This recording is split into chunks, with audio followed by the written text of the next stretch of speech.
Setelah kehancuran pasukan Raja Abraha, kota Mekah semakin ternama.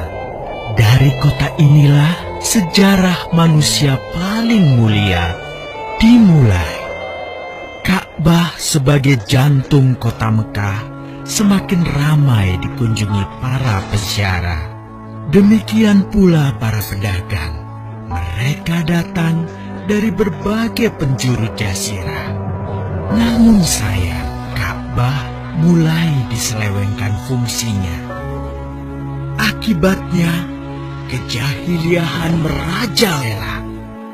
Bahkan pada masa itu, memiliki bayi perempuan adalah hal yang sangat memalukan. Aib bagi keluarga. Sehingga sebagian dari mereka tega membunuh bayi perempuan mereka sendiri.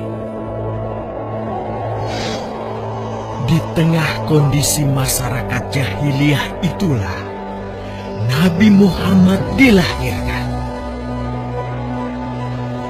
Bayi luar biasa itu lahir dari rahim seorang wanita mulia bernama Aminah.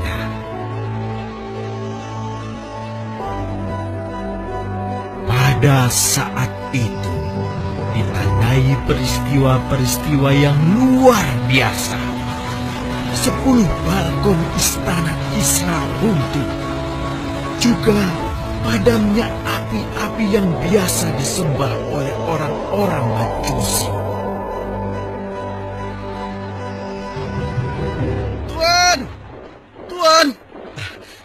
Tuan Abdul Muthalib, ada kabar gembira. Kabar gembira? Kabar gembira? Kabar gembira apa? Tuan, cucu Anda telah lahir. Benarkah? Laki-laki atau perempuan? Laki-laki, Tuan. Subhanallah. Alhamdulillah. Allahu Akbar. Kalau begitu aku ingin segera melihatnya. Mari, Tuan. Setelah mendengar itu, Abdul Muthalib bergegas menuju ke rumah Aminah.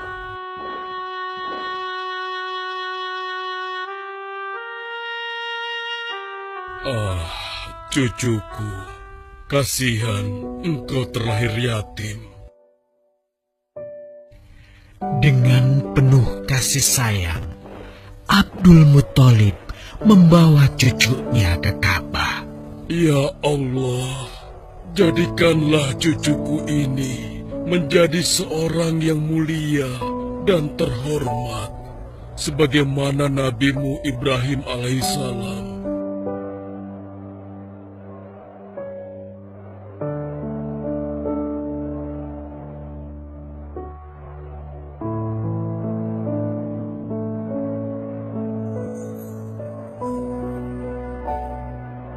Siapa namanya, Ayah? Muhammad. Muhammad? Iya, aku akan menamainya Muhammad. Artinya yang terpuji. Kehadiran Muhammad kecil sungguh memberi kebahagiaan. Tidak hanya bagi keluarga Bani Hashim, bahkan seluruh kabilah suku Quraisy menyambutnya dengan sukacita. Kemudian Abdul Muthalib mencarikan ibu susu bagi Muhammad kecil.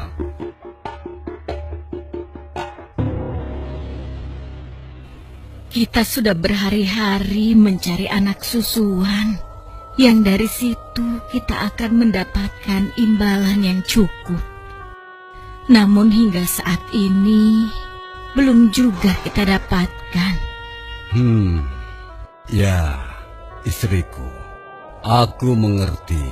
Apa kita terima saja bayi yatim itu? Muhammad maksudmu?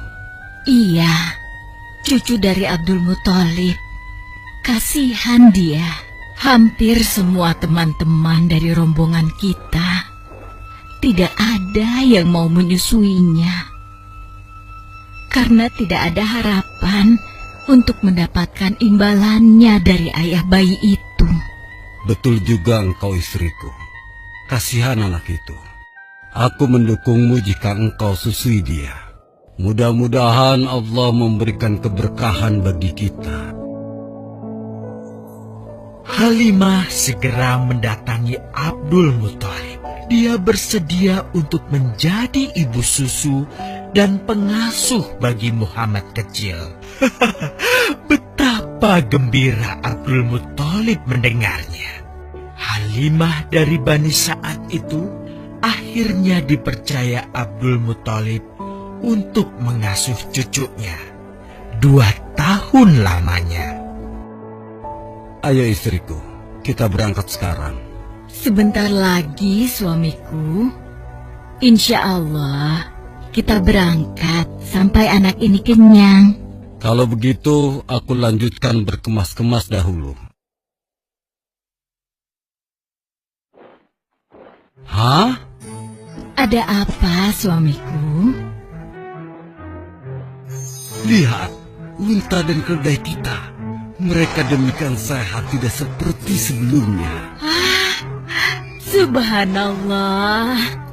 Betul suamiku, tidak seperti kemarin. Demi Allah, kau tidak salah memilih istriku. Kau telah mengambil anak yang dipenuhi dengan barokah. Allah melimpahkan keberkahan atas Halimah dan suaminya. Mereka pulang ke kampung Bani Sa'ad dengan penuh rasa syukur.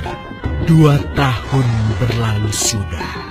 Tugas Halimatus Sa'diyah sesungguhnya telah usai. Saatnya Muhammad kecil harus dikembalikan kepada ibunya. Terima kasih Halimah. Engkau telah merawat anakku dengan baik selama 2 tahun. Tidak ada yang bisa kuberikan kecuali aku berdoa. Semoga Allah memberkahi engkau dan keluargamu. Amin. Saya juga bersyukur diberikan kepercayaan dan kesempatan merawat anakmu, wahai Ibu Aminah. Namun, begini Bu, mohon maaf. Kalau boleh, izinkan aku merawat Muhammad lebih lama lagi. Aku masih sangat sayang padanya. Baiklah, kalau begitu aku setuju dengan usulmu.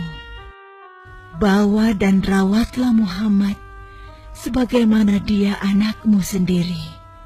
Terima kasih Ibu. Terima kasih. Begitulah Muhammad kecil kembali ke tengah-tengah Bani Sa'ad.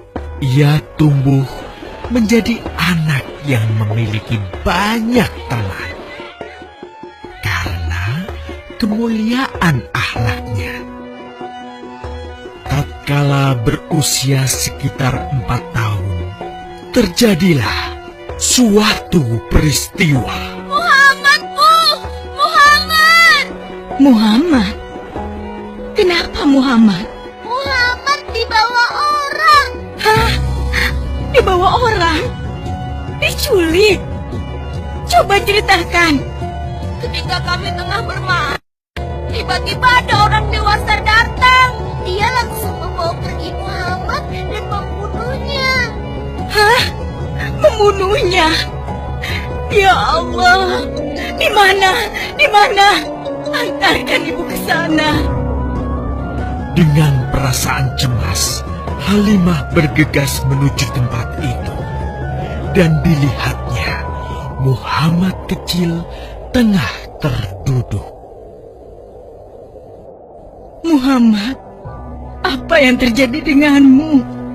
Dengan sangat tenang dan jelas, Muhammad kecil menceritakan apa yang telah terjadi. Bahwa seseorang telah membelah dadanya, mengambil hatinya, kemudian mencucinya dan mengembalikannya lagi ke tempatnya semula. Maka sesungguhnya yang datang itu adalah malaikat Jibril.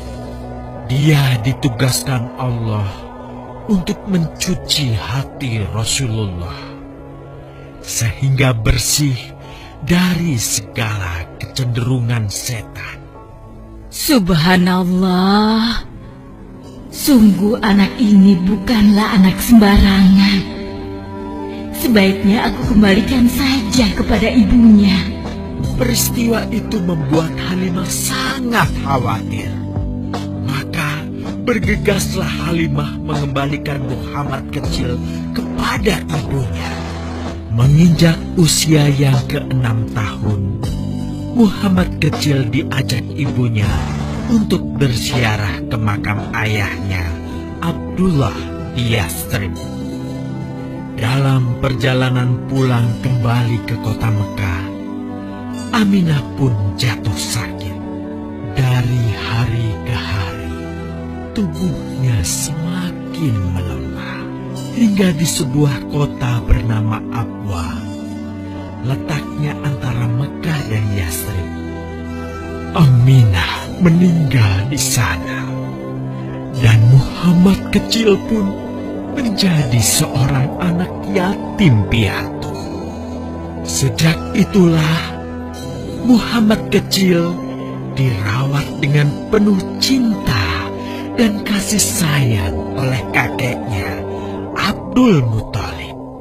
Muhammad, sudah berhentilah memerah susunya. Insya Allah, sudah cukup untuk persediaan kita hari ini. Beristirahatlah sejenak. Makanlah agar kau tetap sehat.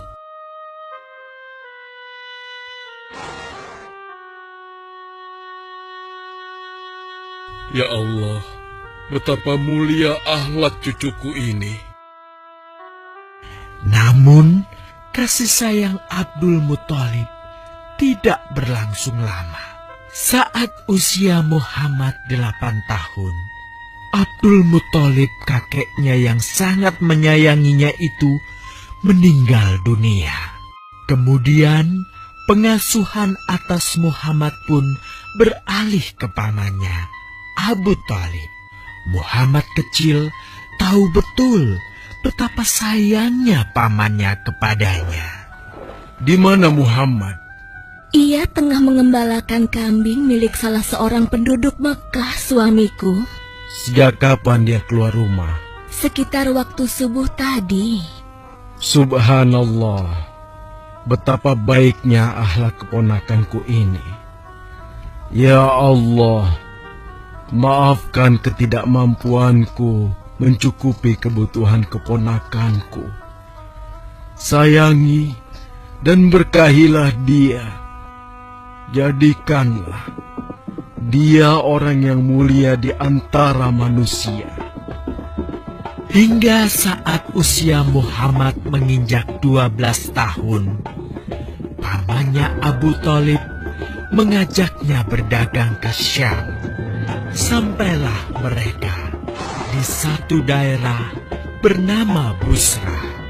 Saat mereka beristirahat, datanglah seorang pendeta menghampiri. Wahai saudaraku, selamat datang di Busra. Tampaknya kalian bukan orang sini. Dari manakah kalian berasal? Terima kasih saudaraku, kami datang dari Mekah.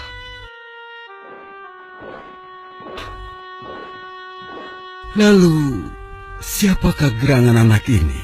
Ini adalah keponakanku, Muhammad namanya. Apakah engkau bertanggung jawab atasnya, Tuan? Ya, Kemana ayahnya? ayahnya sudah meninggal sejak ia masih dalam kandungan. Oh, apakah kini dia yatim piatu? Benar, Aku sungguh beruntung bertemu dengannya. beruntung. Beruntung apa? Sungguh, keponakanmu ini adalah orang yang sangat istimewa. Oh ya? Ya, dia adalah seorang nabi, Hmm? seorang utusan Allah. Bagaimana kau tahu hal itu? Aku tahu karena aku seorang pendeta. Dan berita kedatangan dia sebagai seorang utusan Allah sudah disampaikan di dalam Injil. Bahkan aku pun bisa mengetahuinya dari cincin kenabian yang berada di bagian bawah tulang rawan bahunya yang menyerupai buah apel sebagai tanda kenabiannya.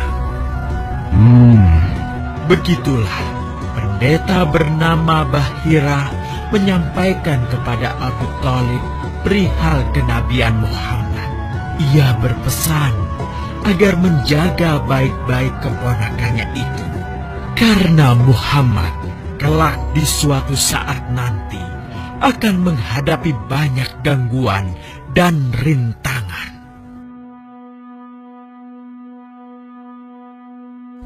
Istriku, Muhammad sudah berusia 25 tahun. Aku pikir sudah saatnya dia untuk menikah. Betul, suamiku. Namun, dengan siapakah dia akan kita jodohkan? Kemarin Khadijah mengirimkan utusannya dan menyatakan keinginan Khadijah untuk menjadikan Muhammad sebagai suaminya. Hah? Khadijah? Khadijah yang mulia itu? Betul, istriku. Khadijah yang selama ini mempercayakan barang perniagaannya kepada Muhammad.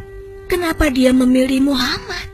Ya, Khadijah mengagumi kejujuran dan kebaikan akhlak Muhammad. Menurutmu sendiri bagaimana? Aku pikir Khadijah adalah wanita terbaik bagi Muhammad. Kita akan melamarnya. Tepat di usia 25 tahun, Nabi Muhammad menikahi Khadijah yang berusia 40 tahun. Dari pernikahan itu, mereka dikaruniai Allah 6 orang anak. 2 laki-laki adalah Al-Qasim dan Abdullah, sedangkan putrinya adalah Zainab, Ruqayyah, Ummu Kulsum, dan Fatimah. Namun, kedua putranya itu telah meninggal semenjak mereka kecil. Suatu ketika, terjadilah banjir besar di kota Mekah. Kabilah-kabilah di kota Mekah pun bergotong royong membangun kembali Ka'bah. Setelah pembangunannya selesai, terjadilah perselisihan antara pemuka kabilah tentang siapakah yang paling pantas meletakkan Hajar Aswad di Ka'bah. Abu Thalib, apa yang harus kita lakukan? Kita sudah bicarakan hal ini selama 5 hari, namun tidak ada titik temu. Aku khawatir akan terjadi pertumpahan darah. Sudah, begini saja. Kita sepakati bahwa masalah ini kita serahkan kepada takdir terbaik. Lihat pintu masuk Ka'bah itu. Siapapun yang pertama kali akan melewati pintu itu, dan siapapun dia, kita tidak boleh menolaknya. Setuju? Aku juga setuju. Baiklah, aku setuju. Aku juga setuju. Baiklah, kita perhatikan bersama. Tidak lama setelah kesepakatan itu, atas izin Allah, Nabi Muhammad menjadi orang pertama yang memasuki pintu menuju Ka'bah. Alhamdulillah, segala puji bagi Allah. Ternyata Muhammad, dan memang dia adalah orang yang tidak pernah kita temui ada celah. Betul? Betul. Ya, Betul. Nabi Muhammad pun menerima kepercayaan itu. Dengan kebijaksanaannya, Nabi Muhammad meminta sehelai kain, lalu meletakkan Hajar Aswad di atasnya. Nabi Muhammad mempersilahkan seluruh pemuka kabilah untuk memegang ujung-ujungnya dan mengangkatnya secara bersama-sama. Setelah sampai pada sudut Ka'bah, giliran Nabi Muhammad meletakkan Hajar Aswad di tempatnya semula, terhindarlah perpecahan di kota Mekah. Meskipun demikian, kegelisahan masih terus menggelayuti hati Nabi Muhammad. Kejahiliahan ada di mana-mana. Kezaliman dan kemaksiatan terus berlangsung. Ia tak habis pikir. Nabi Muhammad mulai merenung dan menyendiri untuk menghindar dari perilaku jahiliyah. Nabi Muhammad memilih tempat di sebuah goa di atas bukit sekitar Mekah. Goa Hiro. Dari mulut goa itulah Nabi Muhammad bisa memandangi kota Mekah yang dicintainya dengan pandangan yang lebih luas. Hingga suatu ketika, sesuatu yang tidak pernah terbayangkan sebelumnya terjadi. Tiba-tiba, goa itu menjadi terang benderang. Kemanapun arah mata melihat, di sanalah cahaya itu ada. Itulah malaikat Jibril. Jibril berkata, "Bacalah." Dengan gemetar, Nabi Muhammad berkata, "Aku tidak bisa membaca." Malaikat Jibril lantas merangkul Nabi Muhammad SAW dengan kuat hingga nafas beliau sesak. Seraya berkata lagi, "Bacalah." Sampai akhirnya malaikat Jibril membantunya setelah merangkulnya dan menyuruhnya membaca hingga 3 kali. Kemudian malaikat Jibril membantunya membaca. "Bacalah dengan menyebut nama Tuhanmu yang menciptakan. Dia telah menciptakan manusia dari segumpal darah. Bacalah, dan Tuhanmulah yang paling pemurah, yang mengajarkan manusia dengan perantaraan Al-Qalam.